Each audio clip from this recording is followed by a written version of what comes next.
một video chia sẻ cho các bạn về thiết kế này. Mình đã thiết kế cách đây 2 tháng và mình sẽ xem là sau 2 tháng những sinh vật rêu và cây trong bể sẽ có triển khai nào đó, và ánh sáng, nguồn nước và độ ẩm độ mát. Tôi sẽ chia sẻ cho các bạn để các bạn có thể làm những cái bể như thế này rất là đơn giản. Ok.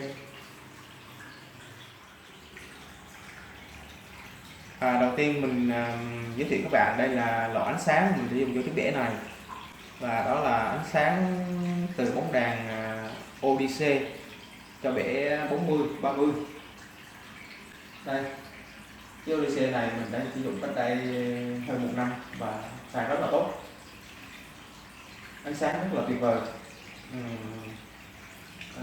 Dùng Odyssey bạn sẽ yên tâm về cái độ sáng và cái độ tươi của cây, xem rất là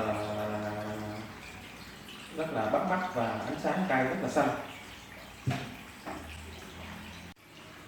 Các bạn có thể thấy cây phát triển rất là tốt và màu xanh của cây rất là tươi và cây luôn mọc theo hướng ánh sáng. Các bạn có thể thấy trên video này đó, cỏ ba lá, rêu và một số cây mọc bờ tường mình đã khai thác ngoài thiên nhiên về, và bây giờ nó phát triển rất là nhanh. Đây, mình sẽ quay cận cảnh cho các bạn xem chiếc đèn Odyssey mình sử dụng cho bể này. Các bạn có thể ra ngoài thủy sinh và những tiệm bán cá cảnh đều có loại đèn này, rất là thông dụng.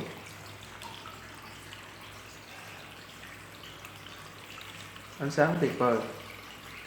Tuy nhiệt độ nó có hơi nóng vì ánh sáng nó rất là mạnh, cho nên mình chơi bán cạn vào mùa đông, vào mùa thu và mùa xuân thì không có vấn đề gì cả, chỉ ngại mùa hè thôi. Ánh sáng tuyệt vời, cây phát triển rất tốt. Hôm nay mình sẽ giới thiệu một loài cây đang phát triển rất là mạnh trong bể của mình, đó là cây dương sĩ hoặc bờ tường. Và đây là cỏ chân chim, họ ấy đều hướng về ánh sáng từ cái đèn phát ra. Rêu cũng vậy, rêu lúc trước mình khai thác về nó không phát triển nhiều, nhưng mà bây giờ nó lan rất là rộng ở đây. Đây, rêu đây, các bạn có thể thấy mọc lan ra và mọc xanh, vì là rêu này cái lá của nó rất là tơ mịn. Nếu nó giống như có những cái bụi phấn, nó sẽ lan ra khắp bể. Đây các bạn thấy, nó sẽ lan ra khắp bể, li ti những đốm xanh.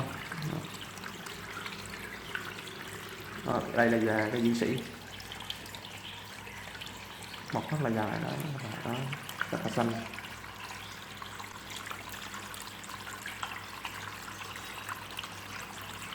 Rêu.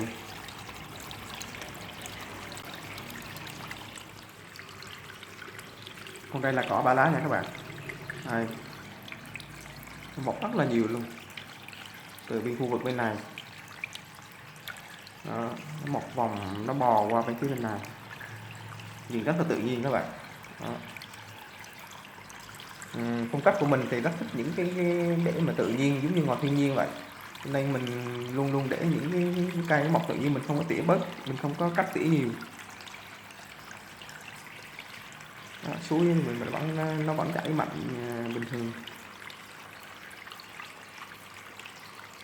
đó.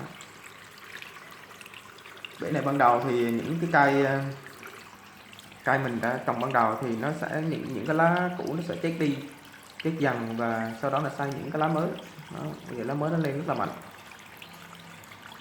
do môi trường thay đổi cho nên những cái lá cũ nó sẽ chết và nó sẽ mọc lên dần những cái lá mới để phù hợp và để thích nghi với môi trường mới. Nên các bạn yên tâm, lúc mà trồng thì cây cối lá nó cũ nó sẽ chết, các bạn yên tâm, khoảng một thời gian 1-2 tháng thì nó sẽ lên lại những cây mới để thích nghi đó. Rêu là xanh, dương sĩ, có ba lá, và đây là cây chân chim này, quả chân chim rồi các bạn.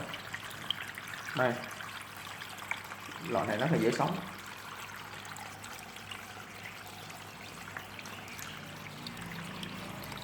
Tôi sẽ quay cận cảnh hơn về những loại thực vật trong bể của mình cho các bạn xem. Gồm có cỏ, gồm có cỏ ba lá, cỏ dại, nói chung là những cây ngoài thiên nhiên thì nó mọc rất là nhiều.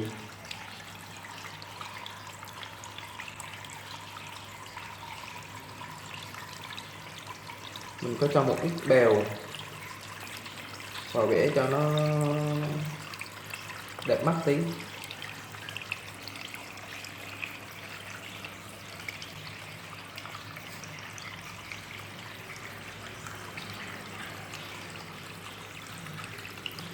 Đây là một dòng suối rất là tự nhiên.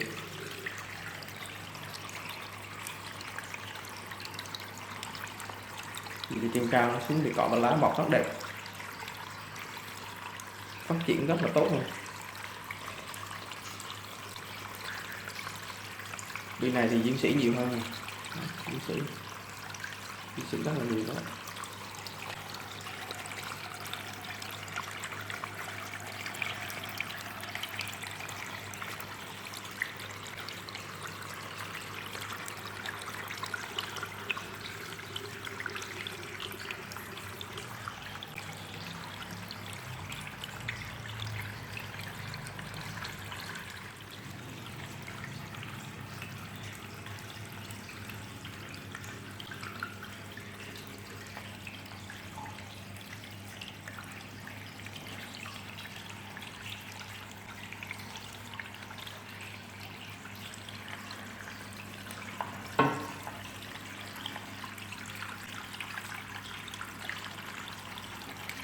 Rêu thì có những đoạn nó bị nâu vì chắc có lẽ là do trời nắng.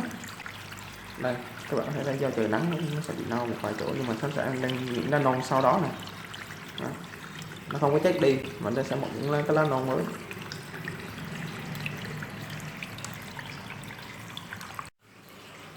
Mình sẽ quay toàn cảnh bể này sau 2 tháng mình đã chăm sóc nhé.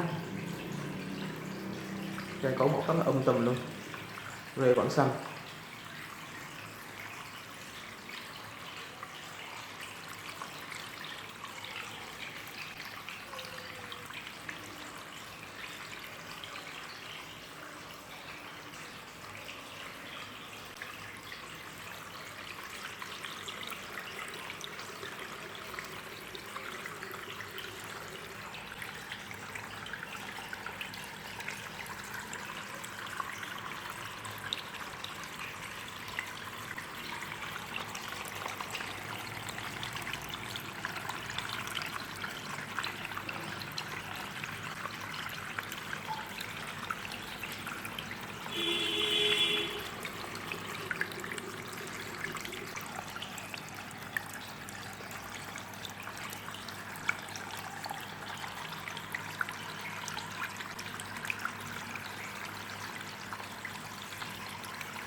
À, đó, các bạn thấy đó, qua video vừa rồi mình đã chia sẻ cho các bạn về cái cách chăm sóc bể bán cạn đẹp, xanh, tự nhiên và không có cần gì kỹ thuật để chúng ta làm, và không có cần kỹ thuật để chúng ta chăm sóc.